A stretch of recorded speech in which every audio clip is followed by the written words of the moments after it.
ఏంది మమ్మీ ఏం ఓపెన్ చేస్తున్నావు? మేము స్కూల్కి వెళ్ళినాక వచ్చిందా? ఏం ఓపెన్ చేస్తున్నాను చూడు, వెయిట్ చేయి. దాంట్లో ఏముంది అనుకుంటున్నాను? అది బెడ్షీట్ కాదు, ప్లాస్టిక్ది డ్రాస్ బుక్ చేశా ఆన్లైన్లో.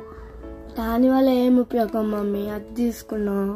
అది మీకోసం కాదు, నా కోసం తీసుకున్న బేటా. నావి ఒక్కొక్క ఐటమ్స్ ఉన్నాయి కదా బేటా, బ్యాంగిల్స్ అని, జ్యువెలరీ అని, ఇంకా కొన్ని ఐటమ్స్ కూడా ఉన్నాయి కదా. ఒక్కొక్క దాంట్లో ఒక్కొక్కటి మనకి ఈజీగా దొరుకుతుంది, వెతికే పని ఉండదు కదా. మేము వచ్చినాక ఫిట్ చేయొచ్చు కదా మమ్మీ, అప్పుడే ఎందుకు ఫిట్ చేసినావు? మీరుంటే ఏ పని కాదు, అందుకే మీరు స్కూల్కి వెళ్ళిన తర్వాతనే ఫిట్టింగ్ చేసిన. మల్టీ కలర్స్ డ్రాస్ ఎంత బాగున్నాయి చూడు, 6 కలర్స్ వచ్చినాయి చూడు. డ్రా ఎంత బాగుందో, మల్టీ కలర్ తోటి 1 2 3 4 5 6 వస్తుంది కదా. అవును మమ్మీ, చాలా బాగుంది.